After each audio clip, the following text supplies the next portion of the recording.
In this video, we're going to have a quick look at the double locking facility on this Yale 89 night latch. So this is a topic that leads to people being sometimes locked in their homes, unable to open their door from the inside. And hopefully I'm going to clear that up in this video. So we're looking at the other side of the lock. So this is the lock, or the lock case.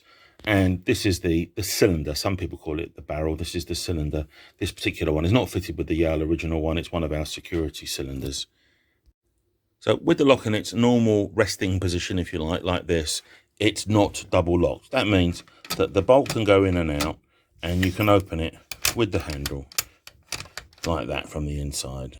So what we're going to do now is insert the key and double lock the lock. So you do that by putting the key in and rotating it all the way around and removing the key. So we'll now show you what a double lock looks like from the inside, trying to operate it. The handle won't move, the bolt will only go back a little bit, and the bolt cannot be depressed in like that. The reason you have this facility is perhaps there's a piece of glass next to the door and someone might be able to smash the door, reach in and open the lock. This particular lock, you can double lock it so that that's not possible. So now we're going to show you how people get locked out by the misunderstanding of how this lock works.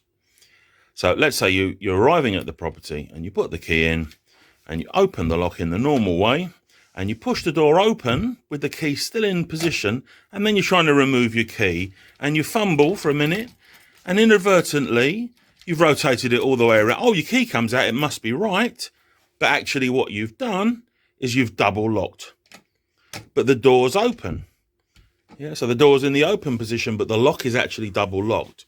It is now possible, if you shut the door reasonably hard, that the lock will engage, the bolt will slip back a bit, and then engage in the key, pop out, and now the lock can only be unlocked from the outside using the key. The inside will not get you out. And that happens quite often. Hopefully that's cleared it up for anybody that this has happened to. And this lock case, as I mentioned, is available in a non-double locking version that will not do that feature. So this piece can be swapped out for that. Actually, some handymen and locksmiths will say that you can actually change the position on the inside of the cam receiver so that the lock won't double lock. We don't recommend that, because if anyone ever takes the lock off to paint the door, doesn't know what they're doing, puts it back on in the double locking function, the people who live in the house won't know that's how the lock now works. You've changed the functionality of it, and they'll end up getting locked in the house again. So it's best to change the lock case. That's proper practice.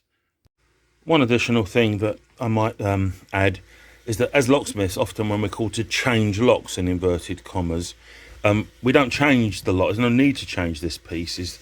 We change the cylinder. Again, what some people incorrectly call the barrel. We change the cylinder. And that won't alter the function. The function of the lock will be the same. The cylinder doesn't have any bearing on the function of the lock. It's the lock that determines whether it can be double locked or not double locked.